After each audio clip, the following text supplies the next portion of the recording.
صحابہ حیران ہوتے، ایک بدو کے لیے عمر جیسا بندہ پروٹوکول کیوں دیتا ہے؟ تو ایک دن انہوں نے فرمایا میں تمہیں بتاؤں میں سے کیوں پروٹوکول دیتا ہوں؟ میں اس مجلس میں تھا جس میں یہ آیا تھا، اور اللہ کے نبی نے اسے فرمایا تھا قیامت کے دن تیرا ہاتھ پکڑ کے تجھے یاد دلاؤں گا کہ موت کے بعد زندگی ہے کہ نہیں، اور قیامت کے دن جس کا ہاتھ میرے نبی نے پکڑ لیا جنت میں پہنچانے سے پہلے کبھی نہیں چھوڑیں گے، لہٰذا یہ بڑا خصوصی آدمی ہے، اس کو میرے نبی نے پکڑ کے جنت میں پہنچانا ہے۔ میرے بھائی بہنوں میں یہ کہنے آیا ہوں اپنے ہاتھ چھڑا کر نبی کے ہاتھوں میں دے دو۔ میرے نبی ایک خوبصورت زندگی لے کر آئے جس میں کچھ حصہ عبادات، مختصر عبادات ہیں، نماز 5 وقت ہے، باقی کچھ نہیں، روزہ سال کے بعد ہے، وہ ابھی آ رہا ہے۔ میرے نبی پہ 9 رمضان آئے، 9 میرے نبی پر 9 رمضان آئے۔ مدینہ جانے کے بعد ہجرت کے دوسرے سال شعبان کی 2 تاریخ کو پیر کے دن روزے کا فرض ہونا نازل ہوا، اور میرے نبی ستمبر میں پہنچے ہیں مدینہ منورہ، اور رمضان یوں پیچھے جا رہا ہے، ستمبر سے اگست میں آیا ہے، اگست سے جولائی میں آیا ہے، اور جولائی سے جون میں آیا ہے، اور میرے نبی اللہ کے پاس چلے گئے۔ سارا رمضان میرے نبی نے گرمی کا گزارا، 9 رمضان سارے گرمی کے روزے، اور میرے نبی کی سحری ہوتی تھی 2 کھجور اور 1 گلاس پانی پر روزہ رکھتے تھے عام طور پر، کبھی کبھی کھانے کو بھی مل جاتا تھا، لیکن 2-3 کھجوریں اور 1 گلاس پانی، اس پر میرے نبی نے 9 رمضان گزارے، اعتکاف کر کے دکھایا، پورا مہینہ 20 دن 10 دن، پھر ساری زندگی 10 دن کا اعتکاف فرمایا شب قدر کی تلاش میں، اور امت کو خوشخبری سنائی۔ رمضان آ رہا ہے تو میں تھوڑی سی تفصیل بتا دوں۔ میرے نبی ممبر پر آئے، کہنے لگے ماذا یستقبلکم وماذا تستقبلون، وہ کون آ رہا ہے؟ صحابہ وہ کون آ رہا ہے؟ پھر ہم نے کہا وہ کون آ رہا ہے؟ حضرت عمر کھڑے ہو گئے، یا رسول اللہ اوحی نزل، کیا کوئی وحی آ گئی؟ کہا کیا کوئی دشمن آ گیا؟ نہیں، تو پھر کون آ رہا ہے؟ آپ نے کہا رمضان آ رہا ہے، رمضان آ رہا ہے، جنت کے دروازے کھل گئے، جہنم کے دروازے بند ہو گئے، رات کی تراویح کی نماز ملی۔ آپ کا رمضان آج کل بڑا اوکھا ہوگا لیکن اجر بھی بڑا ہوگا۔ میں نے ایک دن پہلے واپسی رکھی بھی 18 گھنٹے کون ہی تھے بکھر ہوئے آپ تو پھنسے ہوئے، میں تو نہ پھنسوں، تو پھر اس کا اجر بھی اس کے مطابق ہوگا، اجر بھی اس کے مطابق ہوگا۔ تو میرے نبی کا سارا رمضان گرمیوں میں گزرا ہے، گرمیوں میں گزرا ہے، اور آپ نے 3 دن تراویح کی نماز پڑھائی۔ پہلے کسی امت پہ تراویح نہیں آئی، ہماری امت، اس امت پہ تراویح کی نماز آئی۔ پہلی امت کا روزہ مشکل، تو ہمیں ایک آسانی ملی، قیس بن سرمہ، پہلی امت کا روزہ 24 گھنٹے، 24 گھنٹے، 24 گھنٹے۔ جب ہمارے اوپر رمضان آیا 24 گھنٹے، پہلا روزہ، دوسرا روزہ۔ قیس بن سرمہ ایک صحابی ہیں، اونٹ چرانے والے۔ اگلا روزہ کیسے شروع ہوتا تھا؟ سورج ڈوبنے کے بعد آنکھ لگ گئی، روزہ شروع ہو گیا، روزہ شروع ہو گیا، جب تک جاگ رہے ہو کھاتے رہو، آنکھ لگی روزہ شروع ہو گیا۔ یہ گھر آئے، کہنے لگے بیوی سے کوئی افطاری ہے؟ کہنے لگے ویلے بیٹھے ہیں، کیسا کوئی نہیں۔ پھر کہنے لگے تو اتنا تھک کے آیا ہے تو چلو میں تیرے لیے کچھ انتظام کر کے لاتی ہوں۔ اب یہ تھکے ہوئے آئے تھے، یہ لیٹے اور آنکھ لگ گئی، سورج ڈوب گیا، بیگم کو آنے میں دیر ہو گئی۔ جب وہ آئی دیکھا تو سوئے ہوئے، کہا لگتا ہے ابن سرمہ، ارے سرمہ کے بیٹے تیرا تو کم ہو گیا۔ ان کی آنکھ کھلی، کیا ہوا؟ کہ اگلا روزہ شروع ہو گیا۔ تو ظہر کی نماز میں آئے مسجد میں تو بے ہوش ہو کے گر گئے۔ تو اللہ کے نبی نے پوچھا اس کو کیا ہوا؟ کہ یا رسول اللہ یہ سحری کے بغیر روزہ شروع کر دیا۔ تو میرے نبی کا دل ایک دم مٹھی میں آیا، تو میرے اللہ نے قرآن اتارا، چل میرے حبیب آپ کو رنجیدہ نہیں دیکھ سکتا، آپ کی امت کو اجازت ہے سحری تک کھاؤ، کلو وشربو حتی یتبین لکم الخیط الابیض من الخیط الاسود۔ من الفجر ثم اتم الصيام الى الليل.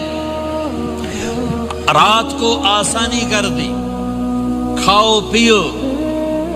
پہلے جب روزہ شروع ہوا تو ہر شے حرام ہوگی، بیوی بھی حرام ہوگی، خامد بھی حرام ہوگا، ہر شے حرام ہوگی. ایک دو واقعات اس طرح اوپر نیچے آئے کہ میرے رب نے سارا نظام بدل. ایک اور بدو آ گیا، یا رسول اللہ میں تو مارا گیا. آپ نے کہا کیا ہوا؟ کہ میں روزے کی حالت میں بیوی کے پاس چلا گیا. آپ نے کہا اچھا تو غلام آزاد کر. کہ میں غریب بندہ کہاں سے غلام آزاد کروں؟ آپ نے کہا تو پھر 60 مسکینوں کو روٹی کھلا. کہنے لگا میں آپ مسکین ہوں، میں کتوں روٹی کھواؤں؟ آپ نے کہا اچھا پھر 60 روزے رکھ. کہنے لگا ایک روزے آئے کم کیتا، 60 روزے کتوں؟ ایک روزے میں یہ چاند چڑھایا، 60 روزوں میں کیا کروں گا؟ تو آپ بڑا ہنسے. آپ نے کہا اچھا بیٹھ جا. تھوڑی دیر گزری تو ایک صحابی آئے، یا رسول اللہ یہ صدقے کی کھجوریں ہیں. تو آپ نے او بھائی کتنے ہیں؟ جو بیٹھا چورے آ، یہ لے جا اور مدینے کے 60 غریبوں کو دے دے. وہ کہنے لگا یا رسول اللہ اللہ کی قسم مدینے میں مجھ سے بڑا غریب کوئی نہیں، تسی انج کرو میرا جرمانہ مینوں ہی حلال کرو. تو آپ اتنا ہنسے کہ یہ دانت نظر آنے، یہ داڑے نظر آئے، اتنا ہنسے یہاں تک آخری دانت نظر آنے لگے. آپ نے کہا اچھا بھائی تیرا جرمانہ تینوں ہی حلال کیتا پر اور کسے واسطے نہیں، صرف تیرے واسطے. تو یہ اوپر نیچے ایسے کام ہوئے تو میرے رب نے کرم کیا کہ چلو تمہارے لیے رات ساری حلال ہے، ہر حلال چیز حلال ہے. سحری کے بعد ختم. تو روزہ کھانے کا ٹائم تبدیل کیا، ایک نماز کا اضافہ کیا، تراویح. وہ چونکہ مشکل ہوتی ہے تو اللہ نے اجر بڑھا دیا. میرے نبی نے خوشخبری سنائی، میری بات دھیان سے سننا، رمضان آنے والا ہے، تراویح آنے والی. تراویح کے ہر سجدے پر 1500 نیکی، 1500 نیکی. یہاں کی سب سے بڑی مسجد کون سی ہے؟ جامع اسلامیہ حسنہ کی مسجد والے. 1500 نیکی آپ کو سمجھ میں نہیں آئے گی. ایک چھوٹا سا اشتہار لگا دیں، جو ہماری مسجد میں تراویح پڑے گا اس کو $15 ملیں گے، ہر سجدے پہ $15. اگلے دن تسی دادیاں نہیں بھی چاہ کے لے جاؤ تو دادیاں تے تہاڈی لڑائی شروع ہو جاؤ، اما تو میرے نال ٹر، دادی تو میرے نال ٹر. میرے نبی کی خوشخبری 1500 نیکی، 3 سیکنڈ کا سجدہ. ہر سجدے پر جنت میں سرخ یاقوت کا ایک محل جس کے 60,000 سونے چاندی کے دروازے. تسی ایک گھر لے کے ساری زندگی قرضے لائی رکھ دے ہو نہیں. ایک سجدے پر جنت میں اتنا بڑا گھر کہ 60,000 سونے چاندی کے دروازے. ہر سجدے پر جنت میں ایک درخت سونے چاندی کا جس کا نیچے 100 سال گھوڑا دوڑ سکے. ایک روزہ. رمضان کا کبھی سوچا رمضان کا مطلب کیا ہے؟ رمضان کو رمضان کیوں کہتے ہیں؟ اللہ نے 11 مہینوں کے نام عربوں سے رکھوائے اور روزے کے مہینے کا نام خود رکھا قرآن میں، شہر رمضان الذی انزل فیہ القرآن. محرم، صفر، ربیع الاول، ربیع الثانی، جمادی الاولی، جمادی الثانی، رجب، شعبان، شوال، ذوالقعدہ، ذوالحج، یہ عربوں نے نام رکھا. اور رمضان پہلے سے رکھا جا چکا تھا، عربوں سے رکھوایا. رمضان کے لفظ اور روزے میں کیا جوڑ ہے؟ رمضان کہتے ہیں جل جانا، جل جانا، جل جانا. تو اس کو روزے کے ساتھ کیا مناسبت ہے کہ جب کوئی مرد عورت روزہ رکھتا ہے یا رکھتی ہے تو پچھلے 330 دن کے گناہ، آج روزہ رکھا، پٹی تیار ہو گئی، گناہ ڈال کے جلاؤ، دوسرے دن اور گناہ جلاؤ، تیسرے دن اور گناہ، چوتھے دن اور، 30ویں دن سارے گناہوں کو اللہ تعالیٰ جلا کے راکھ کر کے ایمان والے مرد عورت کو پاک کر کے صاف کر کے آخری رات کہتا ہے جاؤ بخشے بخشائے چلے جاؤ، جاؤ بخشے بخشائے چلے جاؤ. تو میرا نبی تو 2 کھجور پہ روزہ رکھتے تھے. اور ایک بڑا خوبصورت واقعہ ہے رمضان کا کہیں سے بکرے کی سری پکی ہوئی آ گئی تو آپ بڑے شوق سے کھا رہے تھے، اور ساتھ ارباز بن ساریہ بھی تھے، حضرت علی بھی تھے اور حضرت مقداد بھی تھے، 3-4 آدمی سری کھا رہے تھے۔ بلال رضی اللہ تعالیٰ عنہ آئے کہ یا رسول اللہ سحری کا ٹائم ختم ہو گیا ہے، میں اذان دینے جا رہا ہوں، آپ کھانا پینا بند فرما دیں۔ اب میں کہا ٹھیک ہے، وہ باہر چلے گئے، اذان دینے لگے، پھر خیال آیا میں دیکھ لوں کہ آپ نے کھانا چھوڑا کہ نہیں چھوڑا، واپس آئے تو آپ کھا رہے تھے۔ کہا یا رسول اللہ واللہ لقد اصبحت، اللہ کی قسم صبح ہو گئی۔ آپ نے ہاتھ پیچھے کر لیا، کہا ارے بلال نہیں ہوئی تھی، نہیں ہوئی تھی، تیرے قسم کھانے پر اللہ نے پہلے نکال دیا اس کو کہ تیری قسم جھوٹی نہ پڑے۔ حضرت علی نے فرمایا اگر بلال قسم نہ اٹھاتے تو جب تک میرے نبی کھاتے رہتے اللہ صبح کو پیچھے ہٹاتے جاتے۔ دیگ پک رہی تھی، ابو عبیدہ رضی اللہ تعالیٰ عنہ بن جراح وہ دیگ پکا رہے تھے، بکرا۔ آپ نے کہا ابو عبید یہ مجھے بکرے کی دستی پکڑانا، اگلے بازو، آپ کو اگلے بازو کا گوشت پسند تھا، گردن کا گوشت پسند تھا، یہ کمر کی پٹھ کا گوشت آپ کو پسند تھا، دودھ پسند تھا، برنی کھجور پسند تھی، عجوا کھجور پسند تھی، تازہ روٹی پسند تھی۔ آپ یا تازہ کھاتے تھے یا فاقہ، توڑی طرح نہیں 8 دن دے پکا کے فریڈن ٹھوک دے ہو تو کٹ کے گرم کیتی رکھو تو کھاتی رکھو، یا آپ تازہ کھاتے تھے یا فاقہ فرماتے تھے۔ ایک دفعہ فتح مکہ پر ام ہانی کے گھر آپ نے باسی روٹی کھائی، ورنہ آپ نے ہمیشہ تازہ یا فاقہ یا تازہ یا فاقہ، کبھی جس کھانے پہ رات گزر جاتی اسے نہیں کھاتے تھے۔ تسی ماشاءاللہ 8 راتوں سے کھدی جاندے ہو۔ ہاں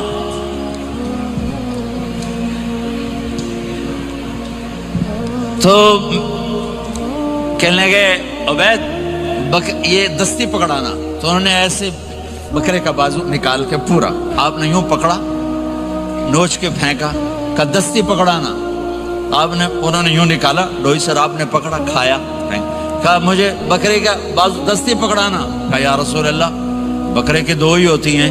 آپ نے کہا تیرا بھلا ہو جائے، اگر تو میرے کہنے پہ ڈوئی ڈال دیتا، جب تک میں کہتے رہتا اللہ مجھے نکال کے کھلاتا رہتا، اللہ مجھے نکال کے کھلاتا رہتا۔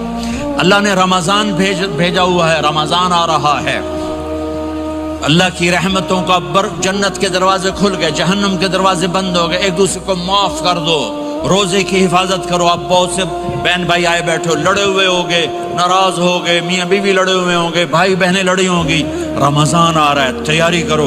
جیسے حج پر جانے سے پہلے معافیاں مانگتے ہو، رمضان سے پہلے بھی ایک دوسرے سے معافی مانگو، ایک دوسرے کو معاف کرو، ایک دوسرے کو درگزر کرو، خود جا کے معافی مانگ لو، اللہ آپ کا مقام اونچا کر دے گا، مرتبہ اونچا کر دے گا۔ آخری رات اللہ تعالیٰ فرماتے ہیں جاؤ، تمہارے رات کی قیام اور دن کے روزے کے بدلے تمہیں سب کو معاف کر دیا، مانگو۔ اور ایک رات اللہ نے شب قدر بنائی جو 1000 راتوں کے برابر کر دی۔ وہ آج آپ کی تو راتیں بڑی چھوٹی ہیں، 5 راتیں جاگ لو، 3 گھنٹے دی بھی نہیں رات ہوندی، تو 5 راتیں جاگ لو، 21 23 25 27 29، ان میں سے ایک رات ضرور شب قدر ہوگی۔ ایک رات کا جاگنا 80 سال کی عبادت سے بڑھیا ہو جائے گا، صرف ایک رات کا جاگنا، ایک رات کا جاگنا۔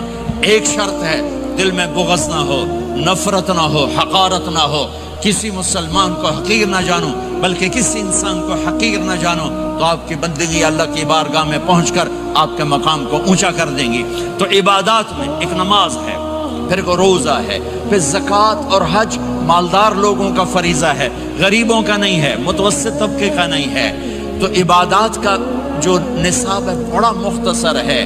5 نمازوں پہ کتنا وقت لگتا ہے؟ روزے سال کے بعد آتے ہیں، گنجائش ہے، بیمار ہو بعد میں رکھ لو، مریض ہو بعد میں رکھ لو، زکوٰۃ سارے سال میں کسی وقت دے دو، حج زندگی میں کب کسی وقت کر لو۔ یہ ایک چھوٹا سا نصاب ہے۔